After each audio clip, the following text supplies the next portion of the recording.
The Redmi K20 and the Realme X are two new budget offerings to launch around 20,000 rupees. Now, both these phones offer notchless displays, pop-up selfie cameras, and powerful processors. But which one is the better pick? Now, we recently did a mega budget smartphone comparison in which the Samsung Galaxy M40 turned out to be the best all-rounder. It's also the same price as the top-end version of the Realme X, which also makes it a good contender. Now, the only way to settle this is to compare the design, specifications, features, cameras, and battery lives of all these phones to see if we have a clear winner. So if you were wondering which is the best smartphone to buy at the moment around 20,000 rupees, keep watching to find out.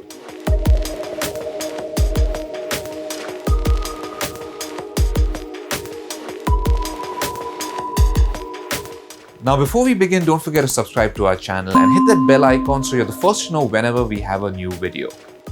In terms of design, all three phones look modern, have near bezel-free displays, and are easy to carry around.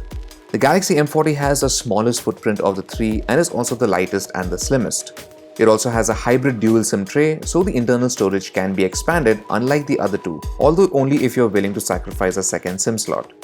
Its body is built from plastic and its back panel does pick up scuffs pretty easily. There's also a capacitive fingerprint sensor instead of an in-display one like you get on the Redmi K20 and the Realme X. The headphone jack is missing, and in place of a traditional earpiece, Samsung uses a screen vibration technique to deliver sound, which does work well. The Realme X is the largest of the three and is also noticeably heavier than the Galaxy M40. One-handed use isn't the easiest even if you have large hands. Thankfully, the buttons are more ergonomically placed. You get a headphone jack as well as an in-display fingerprint sensor and a pop-up selfie camera. Now, you don't get expandable storage though, which shouldn't be a huge issue considering there's 128 GB on board on both variants. The body is built using polycarbonate, which feels premium, and the back has a laminated layer which thankfully doesn't scuff too easily. However, neither of them quite match up to the build quality and the finish of the Redmi K20. The phone is slightly taller, wider and thicker than the Galaxy M40, but it's not as cumbersome to use as the Realme X. The body is also built using Series 6000 aluminium and the back has Gorilla Glass 5, which is quite impressive.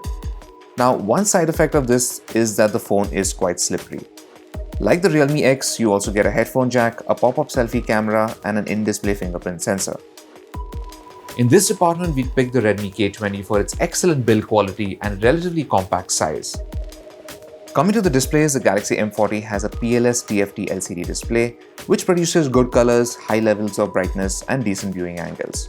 The Galaxy M40 also has a hole-punch front camera, which isn't as distracting as a notch. The Realme X and the Redmi K20 have similar looking notch-free and hole-free displays, which means there's no interruption when viewing your content. Both of these phones also have Gorilla Glass 5 for scratch protection and have Full HD Plus AMOLED panels.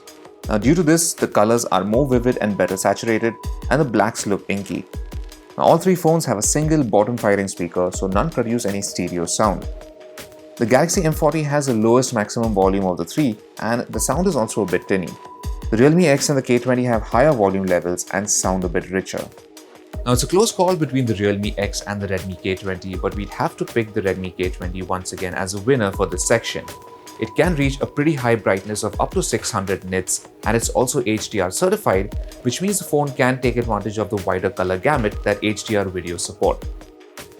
Now, a lot of people's buying decisions are influenced by the processor and the amount of RAM a phone has, and for them, the Redmi K20 might look mighty appealing. It's the first phone with a Qualcomm Snapdragon 730 SoC, which uses an 8nm fabrication process, so it's quite power efficient. The base model of the K20 has 64 GB of storage at 21,999 rupees, which is not a lot considering you can't expand it. There is a 128 GB version too that's priced at 23,999 rupees, and both have 6 GB of RAM. The Realme X is the second most powerful chip among the three, the Qualcomm Snapdragon 710. The phone does have the lowest amount of RAM in its base variant priced at 16,999 rupees, but 128 GB of storage is standard for both. The higher priced version at 19,999 rupees has 8 GB of RAM, which is something spec lovers will appreciate. The Galaxy M40 is no slouch either. It features a Snapdragon 675 SoC and is only available in one configuration, which is 6 GB of RAM and 128 GB of storage for 19,990 rupees. Now, this SoC has good CPU performance, but the GPU here isn't as powerful as compared to the other two. Now, all things considered, the Redmi K20 wins this round for having the most powerful and power-efficient processor. Now, some might feel that the higher-end variant does skimp on the RAM a little bit, but honestly, this isn't something you'll really notice with day-to-day usage. For software, each phone offers a different take on Android 9 Pie. Samsung uses its overhaul skin for 2019 called One UI, which is lean and looks very good. Samsung has also kept the software up to date by providing a bunch of software updates over the past month. You also get Android 9's digital well-being feature, which is not often seen in custom skins. The Realme X comes in a close second for having an up-to-date software and easy-to-use interface. The new ColorOS 6 offers plenty of customization options such as themes, gestures, although Android's digital well-being isn't present. The Redmi K20 runs on MIUI 10, which is also fairly up-to-date with the June Android security patch. Like the other two UIs, there's a lot of customization to be had, and while new users might take some time to get accustomed to the interface, existing Xiaomi users should be right at home. If you've used a Xiaomi phone before, you'll know that getting spammed with ads is a big problem. Now, the frequency of ads has reduced quite a bit on the K20, but it's still something that you have to live with. None of the phones gave us any issues with day-to-day usage. Apps load quickly, all the interfaces are fluid without any noticeable lag, and gaming performance is also good. The Redmi K20 and the Realme X run cool for the most part, except for when stressed, at which times they get a little warm. The Galaxy M40 on the other hand heats up pretty easily, and when gaming, the phone gets fairly hot.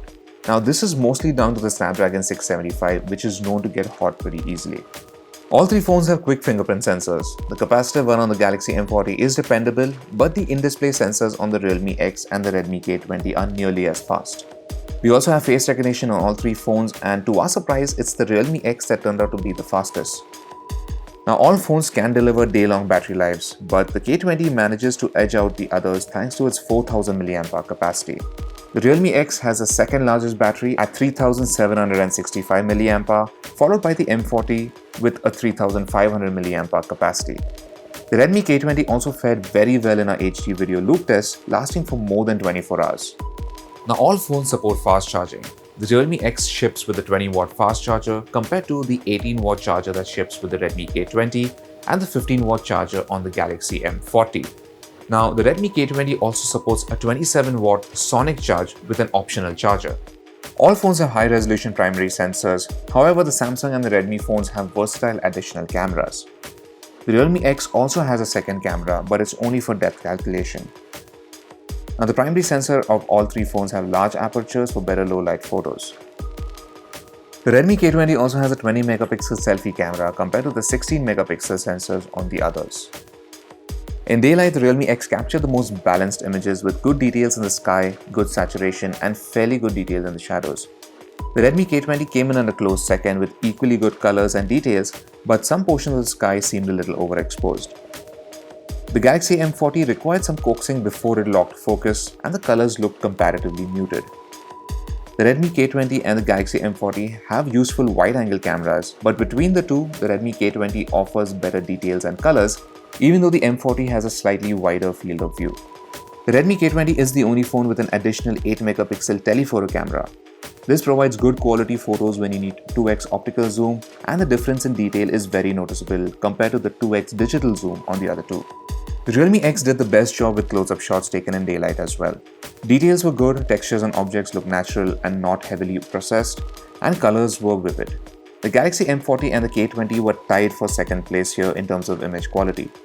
Now there's portrait mode on all three phones, and the Galaxy M40 and the K20 allow you to adjust the background blur before taking a shot, whereas the Realme X doesn't.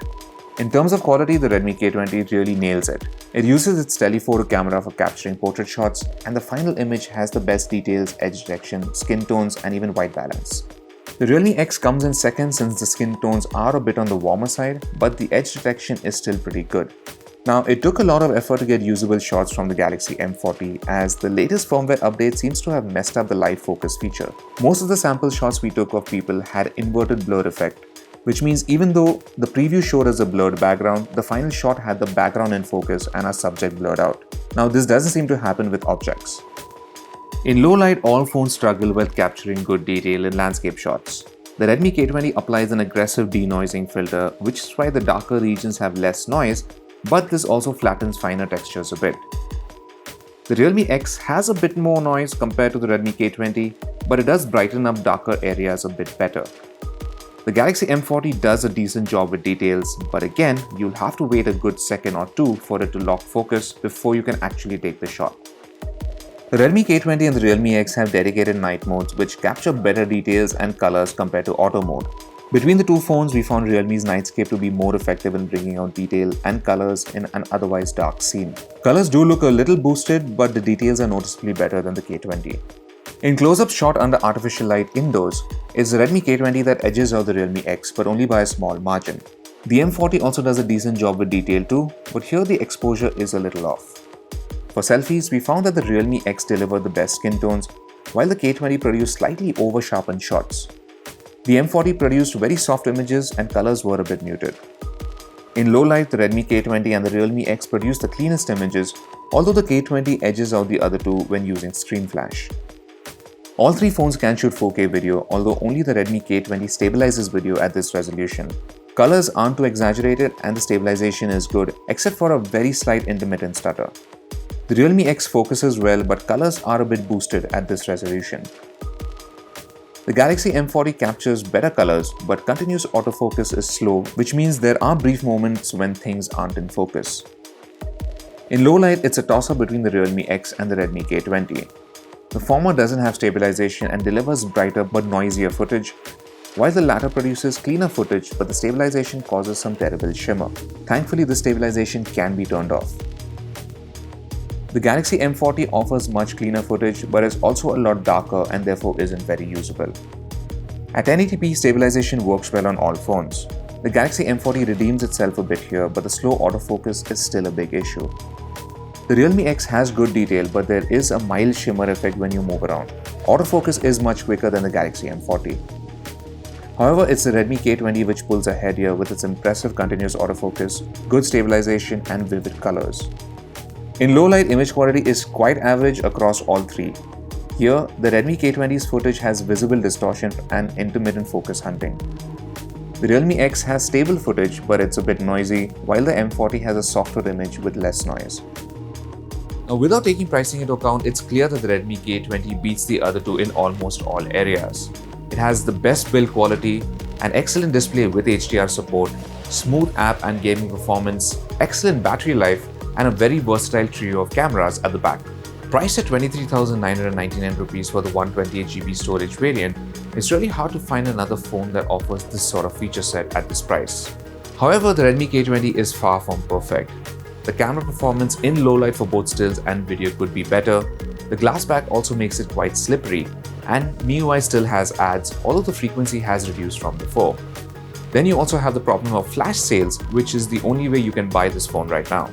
For those who still feel that the Redmi K20 is overpriced, the Realme X is the next best thing. It's a close second to the K20 in most of our tests, and for a bit less money, it offers very good value. It's a close second to the K20 in most of our tests and is also a lot more affordable. It has the fastest face recognition of the three, capable cameras, a modern design, and a vivid display.